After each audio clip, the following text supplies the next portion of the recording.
ప్రజలకు ఏవైతే ఎన్నికల టైంలో వాగ్దానాలు ఇచ్చారో వాటి విషయం అసలు లేదు. భూముల పంపకాల మీదే ఉంది తప్ప అదే ప్రజలకు 6 గ్యారంటీలు 420 హామీలు డిక్లరేషన్ అవి ఏమీ లేవు. నేను ఈ ప్రజలకు ఇచ్చిన హామీల మాట్లాడకుండా కొత్త కలరింగ్, కొత్త ప్రజలను డిసీవ్ చేయడానికి ఏం లేకుండా నీకు ఉద్యోగస్తులకు ఇస్తున్నట్టు. ఉద్యోగస్తులకు 5 DL పెండింగ్ ఉన్నాయి. ఫస్ట్ అవి ఇవ్వాలి, PRC చేయాలి.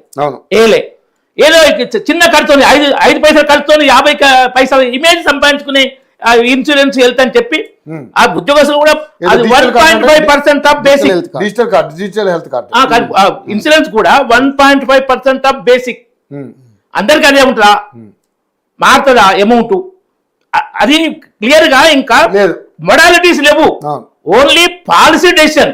ఇంతకుముందు కేసీఆర్ ఇలాంటి పాలసీ డెసిషన్ తీసుకొని ఇంప్లిమెంట్ చేయడం చాలా ఉన్నాయి. ఇది ఓన్లీ పాలసీ డెసిషన్, జీవో కాదు. దాని మొడాలిటీస్ లేవు. ఇప్పుడు వచ్చే ఎలక్షన్ల ముందు జస్ట్ కలరింగ్ కోసం ఇవి. కానీ అసలు నీకు నిజంగా ఇంప్లిమెంట్ చేయాలంటే పెన్షన్ పెంచు, వృద్ధాప్యులకు పెన్షన్ పెంచాలి కదా సార్. 4,000 ఇస్తానన్నారు, అది పెంచలేదు.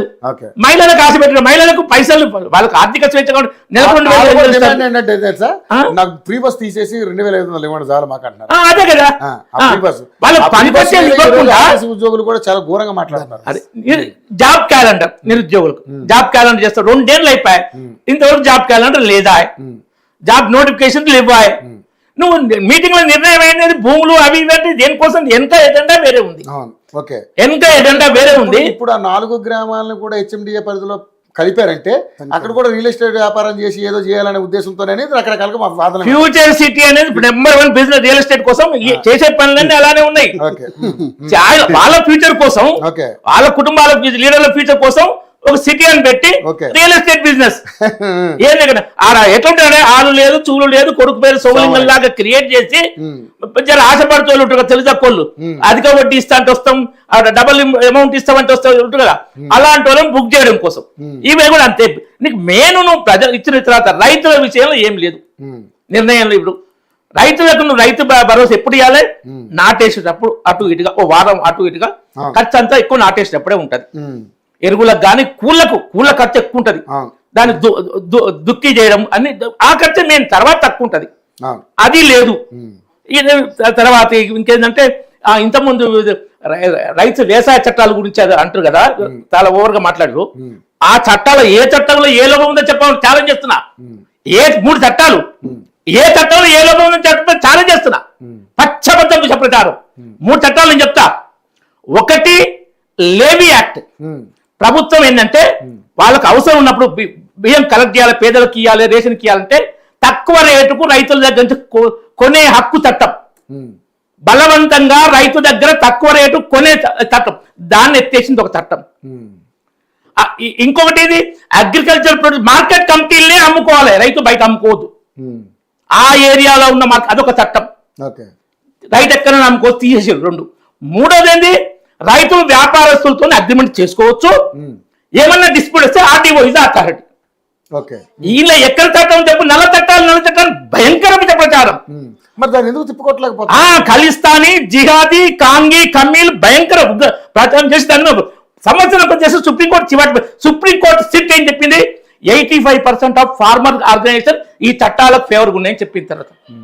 కానీ వీళ్ళు డబ్బులు పెట్టి నకిలీ ఉద్యమాలు లేపుతారు కదా సార్. అసలు ఉద్యమం కన్నా ఇవాళ నకిలీ ఉద్యమాలు లేపితే మోడీ గారికి అర్థమైందంటే ఇప్పుడు ఈ చట్టాలు లేకున్నా ఆ ఇంప్లిమెంటేషన్ ఎవ్వడు రైతు దగ్గర బలవంతంగా లేవికి తీసుకోలేడు. చట్టం లేకుండా ఇంప్లిమెంట్ అయ్యే పరిస్థితి వచ్చింది. ఎవ్వడు అగ్రికల్చర్ ప్రొడ్యూస్ మార్కెట్ కమిటీ ఆయన అమ్మకం బయట అమ్మితే ఆ వ్యాపారస్తుల దగ్గర మార్కెట్ కమిటీ చేయడం డబ్బులు వసూలు చేస్తారు. మీకు తెలుసలేదు ఇవి, ఎందుకంటే ఇక్కడ మాత్రం నువ్వు అన్నావు వసూలు చేస్తారు. దాని మంది రైతు దగ్గర తక్కువ ధరకు ఇస్తారు. మునిగేది రైతే. ఇప్పుడు అది చేస్తే రైతు కొట్లాడతాడు. మధ్యలో దళారీ వ్యవస్థ లాంటిది ఏమి ఉండదు. ఇంకా దళారీ వ్యవస్థ లేదు. అని కంపల్సరీగా వ్యవసాయ మార్కెట్లే అమ్మాలనే చట్టం. వ్యవసాయ మార్కెట్ గిట్టుబాటు ధరకే అమ్మాలని కదా. ఆ మార్కెట్ లో ఏ ధర ఉంటే ఆ ధర, అప్పుడు ఏ ధర ఉంటే ఆ ధరే మార్కెట్ లో ఎదురు ఆ చట్టం ఉందోటి. మార్కెట్ కమిటీలనే అమ్మాలి. లేవీ ప్రకారం ప్రభుత్వం తక్కువ ధర కొనొచ్చు, రైతు తప్పకుండా ప్రభుత్వానికి అంత పర్సెంటేజ్, వ్యవసాయంలో భూములు ఇంత పర్సెంటేజ్ ఉంటుంది. మేము అమ్మినాం, మా పెద్దన్న నేను చిన్నగా ఉన్నప్పుడు నేను పాలిటెక్నిక్ చదువుతున్నా, ఓకే లేబీ చట్టం కింద అమ్మినా మేము తక్కువ రేటుకు. ఓకే ఈ వ్యక్తేసింది వ్యవసాయ మార్కెట్ చట్టాలు.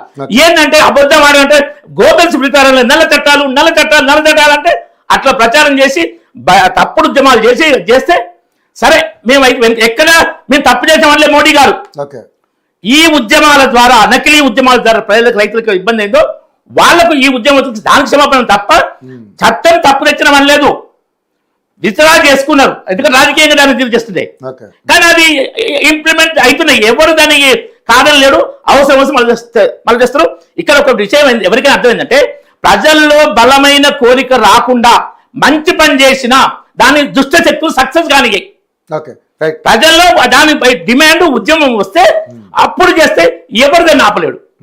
రాకుండా కనుక ఎంత మంచి పని చేసినా దుష్ట శక్తులు దాని మీద విషప్రచారం చేసి నకిలీ ఉద్యమాలు, అది అక్కడ ఢిల్లీలో ఇంకో ధర్నా జరిగింది, షహీన్ బాగ్ ధర్నా. దాని డిమాండ్ లేదు, మన్ను లేదు. ఎందుకంటే త్రిపుల్ తలాక్ ద్వారా మహిళల్లో మోడీ పట్ల ఫేవరిజం వచ్చింది, ఓట్లు పోకుండా వాళ్ళకి రోజు డబ్బులు ఇచ్చి కూర్చోబెట్టినారు. ఇటువంటి నుక్లే తప్ప రైతు చట్టాలు 3 చెప్పినాయి క్లియర్ గా, రైతులకు మేలు చేయడానికే. వీళ్ళన్నీ వేరే ఉద్యమాలు చేయడానికి చేస్తారు. ఇప్పుడు బడ్జెట్ మార్చి 20 అట, ఫిబ్రవరి 16 నాడు అసెంబ్లీ సెషన్ స్టార్ట్, 20 నాడు బడ్జెట్. 1 ఫిబ్రవరికి సెంట్రల్ బడ్జెట్ వచ్చింది, వారం 10 రోజుల క్రితం ఏపీ బడ్జెట్ వచ్చింది, పక్క రాష్ట్రం బడ్జెట్. 20 నాడు బడ్జెట్ చర్చ జరిగి ఏమైనా మాట్లాడే అవకాశం ఉంటుంది, 31 లోపల అప్రూవ్ కావాలి, మధ్యన హాలిడేస్ ఉంటాయి. అంటే నువ్వు బుల్డోజ్ చేయడానికి, బడ్జెట్ ను బుల్డోజ్ చేయడానికి చర్చించకుండా ఫ్రీగా చర్చించకుండా వాళ్ళు పచ్చి అబద్ధం ఫిగర్లు పెట్టినా తర్వాత ఎక్కడ కూడా యాక్చువల్ బడ్జెట్ కొట్టినకు వస్తలేదు, ఎక్కడ సైట్ లో పెట్టిస్తలేరు. 2024-25 యాక్చువల్ బడ్జెట్ అది డిఫరెన్స్ ఎంత కొట్టే దొరకలేదు. లాస్ట్ బడ్జెట్ కూడా అందులో అక్కడ దొరకట్లేదా మీకు? లేదు, ఇప్పుడు ఇది కాదు, 25-26 కాదు, ఈ మార్చి అయిపోయేది కాదు, అంతకుముందు సంవత్సరం బడ్జెట్ ఫిగర్ ఎన్ని, యాక్చువల్స్ ఎంత అంటే నెట్ లో ఎన్నిసార్లు కూడా దొరకలేదు. అట్లా మేనేజ్ చేస్తలేదు. లాస్ట్ ఇయర్ బడ్జెట్ మీకు ఎక్కడ కనపడలేదు. బడ్జెట్ ఫిగర్స్ ఉంటాయి కానీ యాక్చువల్ అరైవల్స్ అచీవ్మెంట్స్ ఇచ్చిన ఫిగర్స్ లో ఎంత శాతం ఎక్కడ ఖర్చు పెట్టారు అసెంబ్లీ హరీష్ రావు మాట్లాడు 50% కూడా అచ్చు కాలేదు ఇన్కమ్ ఇంత చెప్పినది కొన్ని ఫిగర్స్ ఉన్నాయి, హిందూ పేపర్లు వచ్చినాయి, ఉన్నాయి హిందూ స్టైట్ లా. అదే బుల్డోజ్ చేయడం మార్చి 20 నాడు పెట్టడం ఏంటంటే మరీ దుర్మార్గం కాకపోతే రైతు భరోసా లేదు, ప్రజలు రైతులను దగా చేయడమే. తర్వాత ఇవన్నీ ఏంటంటే నీకు అదే ఒక్కటే గిమ్మిక్లతోటి గ్యారంటీలతోటి. ఇంకోటి ఆరోగ్యశ్రీ ఎప్పుడో 2007 వచ్చింది ఆరోగ్యశ్రీ, మధ్యాహ్నం బంద్ చేసిండ్రు కేసీఆర్ గవర్నమెంట్ కానీ బంద్ చేసి హాస్పిటల్ పే చేయకపోతే వాళ్ళు కూడా మేము ఆరోగ్యశ్రీ ఆపరేషన్ చేయమని వాళ్ళు కూడా చేసిండ్రు. చర్చలు జరిగినాయి. ఇప్పుడు ప్రకటిస్తారు కేసీఆర్ ఎట్లయితే డబుల్ బెడ్రూమ్ ఆరోగ్యశ్రీ కార్డు మీద 10 లక్షలు పాలసీ కూడా పెట్టారు వీళ్ళు కూడా, అది ఎక్కడ కూడా అమలు కావట్లేదు. అదే కదా, ఏ డాక్టర్ దగ్గరికి వెళ్ళినా అమలు కావట్లేదు. అదే నేను తీసుకుంటారండి, ఎవరో తీసుకురండి, మీరు తీసుకుంటున్నారు. నా అనుభవం చెప్తా, మా మదర్కి చేస్తే 50-60 వేలు అయితే తీసుకోమన్నారు. చెప్పాలి. అదే సార్ ఇప్పుడు మీడియాలో మీ మీడియా ఈ సార్ చెప్పట్లేదు, వాస్తవాలు బయటకు రానివ్వట్లేదు, భయంకరంగా డబ్బా కొట్టడం నడుస్తుంది. తీసుకోలేదు అంటే ప్రైవేట్ పాలసీలు అయితే తీసుకుంటారంట, కానీ ఇది తీసుకోరు, ఆరోగ్యశ్రీ తీసుకోరు, మిగతా ఇన్సూరెన్స్ తీసుకుంటారు. సార్ ఒక నిమిషం, నిజంగా మీకు అట్లాంటి జరిగితే ఆ హాస్పిటల్ ఏందో డీటెయిల్స్ ఇవ్వండి, 100% డెఫినెట్ గా మేము బాధ్యత తీసుకుంటాం. ఎందుకంటే ప్రభుత్వం ఇస్తున్నప్పుడు ఎందుకంటే ప్రభుత్వం ఎవరైనా సరే ప్రభుత్వం ఇస్తున్నప్పుడు వాడు చేయకపోతే అది వాడు తప్పు, డెఫినెట్ గా విద్యార్థులకు అది కూడా చాలా ఉన్నాయి. అట్లా అసలు విద్య వైద్యం బేసిక్ నెసెసిటీలో ఫీజు అన్ని మంత్రులు వాళ్ళ దగ్గరే ఉన్నాయి. వాళ్ళు ఉన్నారు కదా, మమ్మల్ని అంటారు కదా, వాళ్ళు ఏం చేస్తారో చెప్పమానండి. ఈ రోజు వరకు ఆలోచన చేస్తలేరు, 12 ఏళ్ల నుంచి వచ్చే ఆరోపణలు చేస్తారు. ఎందుకు సార్? చేసి మమ్మల్ని అనండి, కూడా మమ్మల్ని అనొద్దు. 50 కోట్ల మందికి ఫస్ట్ ఆరోగ్య హెల్త్ బీమా ఫ్రీగా ఇచ్చింది మోడీ ప్రభుత్వం. అంతమంది 50 ఏళ్ళు కాంగ్రెస్ ఉన్నాయి ఇవ్వలే. అంతమంది 50 ఏళ్ళ రైతుల కాంగ్రెస్ 80 కోట్ల జనాభాకు గత 5 ఏళ్లుగా ఉచితంగా ఆరుదానాలు ఇస్తుంది కేంద్ర ప్రభుత్వం. 80 కోట్ల జనాభాకు అంతమంది వలే చట్టం ఉన్నది. డాక్టర్ మన్మోహన్ సింగ్ గారు చట్టం చేశారు దాన్ని. నీ నిర్ణయం కాదు అది.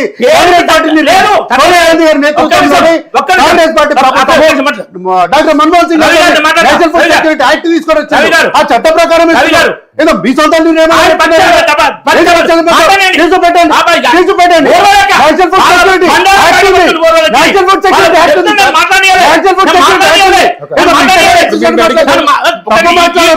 అడిగిన దానికే సమాధానం నరేంద్ర మోడీ చట్టం ఉంది కాబట్టి 2020లో కరోనా టైంలో స్టార్ట్ చేసిన మోడీ అంతమంది ఇంప్లిమెంట్ కాదు.